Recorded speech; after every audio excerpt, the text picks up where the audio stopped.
अस्सलाम वालेकुम, आप देख रहे हैं दुआ का किचन। तो आज मैं बना रही हूँ ईद उल अज़हा स्पेशल में आलू कोफ्ता करी। तो चलिए स्टार्ट करते हैं इसे बनाना। इसे बनाने के लिए सबसे पहले यहाँ पर मैंने बीफ कीमा लिया है 750 ग्राम। और जैसे हम सीख कबाब बनाते हैं ना तो कीमा पिसवाते हैं, इतना बारीक इसका मैंने कीमा करवा दी है, देखिए। और अच्छी तरह से मैंने इसे वॉश कर लिया है। तो जो इसको पिसवाने के बाद अब जो कुछ मसाले हैं उसको भी मैंने फाइन चॉप करना है, जिसमें मैंने ले लिए 1 अदद प्याज दरमियानी साइज़ की, थोड़ा सा सब्ज़ धनिया पत्ता और 1 सब्ज़ मिर्च। इसको भी बिल्कुल फाइन चॉप कर लेंगे। सारी वेजिटेबल को मैंने फाइन चॉप कर लिया है, ये भी इसमें डाल देंगे।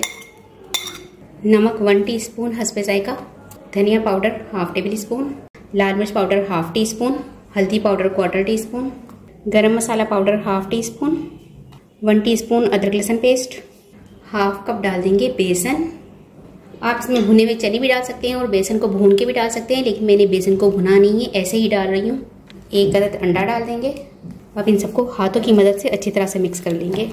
अच्छा, कई लोग जो है ना इसको फ्राई करते हैं कोफ्तों को, फिर इसको मसाले में भून के डालते हैं, लेकिन मैं इसको फ्राई नहीं करूँगी। बस इसी तरह से इसकी बॉल्स बनाकर थोड़ी देर के लिए फ्रीज़र में रख दूँगी। इसके बाद जब हम मसाला भून लेंगे तो उसमें ये कोफ्ते डाल देंगे। तो बस अब हम इसके कोफ्ते बना लेंगे।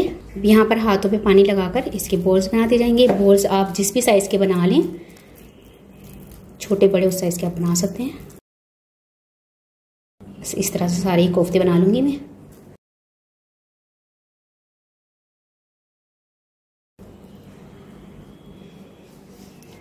तो कोफ्ते जो है मैंने बनाकर तैयार कर लिए हैं। अब इसे थोड़ी देर के लिए मैं फ्रीज़र में रख दूंगी जब तक कोफ्ते का मसाला तैयार करते हैं। कोफ्ते का मसाला तैयार करने के लिए यहाँ पर मैं ले लूँगी सबसे पहले 1 प्याली ऑयल कढ़ाई के अंदर। ऑयल को गर्म होने देंगे। ऑयल यहाँ पर गर्म हो चुका है, इसमें 1 अदद प्याज डाल देंगे। प्याज को मैंने स्लाइस की शेप में काट लिया और प्याज लिया है मैंने बड़े साइज़ का। अगर दरमियाने साइज़ के हो तो 2 से 3 प्याज डाल दीजिएगा आप मसाले की निस्बत। इसे गोल्डन ब्राउन होने तक फ्राई करेंगे। अच्छा जी, प्याज जो है हमारी गोल्डन ब्राउन हो चुकी है। अब इसमें मैं डाल दूंगी 2 टेबल स्पून अदरक लहसुन पेस्ट। मिक्स कर लेंगे।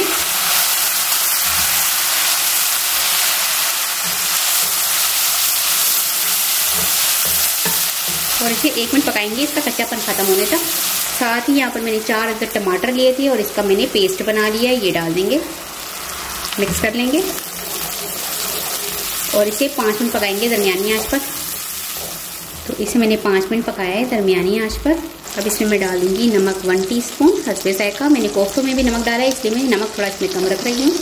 धनिया पाउडर 1 टेबल स्पून, हल्दी पाउडर 1/2 टीस्पून, लाल मिर्च पाउडर 1 टीस्पून।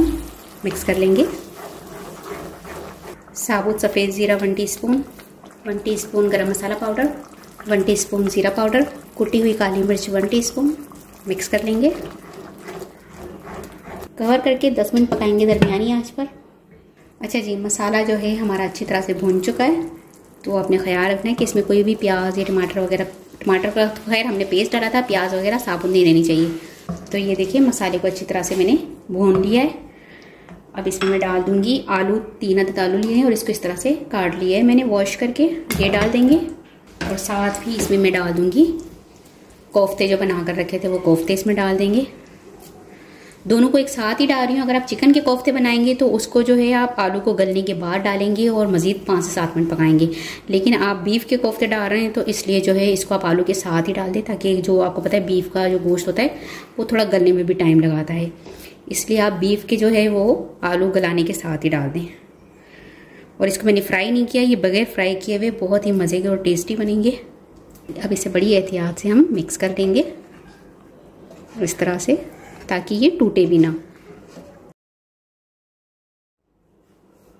इसे कवर कर देंगे और दरमियानी आंच पर पकाएंगे आलू को गलने तक। अच्छा जी, आलू जो हैं हमारे वो टेंडर हो चुके हैं। और कोफ्ते भी आपको दिखा दूं कि एक भी जो कोफ्ता है, लोगों के कोफ्ते टूट जाते हैं, तो देखिए ये कोफ्ते टूटे नहीं है और बगैर फ्राई किए हुए कोफ्ते मैंने बनाए हैं। इसे आप वैसे भी बनाकर जो है फ्रोज़न रखते हैं, फ्रिज में रख सकते हैं, कि जैसे आपने कोफ्ते तैयार करके इसको फ्रिज में रख दिए और जब पकाने हो तब इसे आप निकाल के पका सकते हैं, मसाला भून के उसमें कोफ्ते डाल सकते हैं। तो बस ये तैयार हो चुके हैं। अब इसमें मैंने थोड़ा सा शोरबा करना है, क्योंकि मैं बना रही हूँ शोरबे वाले कोफ्ते। इसे हम खाएंगे राइस के साथ।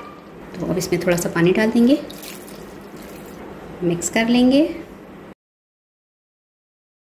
साथ ही इसमें मैं डाल देंगे 4 अदद सब्ज़ मिर्च, थोड़ा सा गरम मसाला पाउडर। मिक्स कर लेंगे। सब्ज़ धनिया पत्ता, और कवर करके 10 मिनट पकाएंगे लो फ्लेम पर।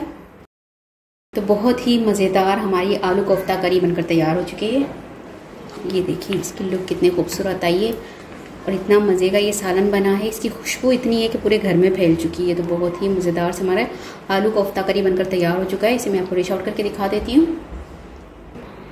तो बहुत ही मज़ेदार और टेस्टी सा हमारा कोफ्ता करी बनकर तैयार हो चुका है। उम्मीद है कि आज की ये रेसिपी आपको पसंद आई होगी। रेसिपी पसंद आए तो मुझे कमेंट्स में बताइएगा कैसी लगी रेसिपी। वीडियो पसंद आई तो इसे लाइक ज़रूर कीजिएगा, चैनल को सब्सक्राइब कीजिएगा, फैमिली फ्रेंड्स के साथ शेयर कीजिएगा। आपसे मिलूंगी नेक्स्ट वीडियो में। जब तक के लिए अल्लाह हाफिज़।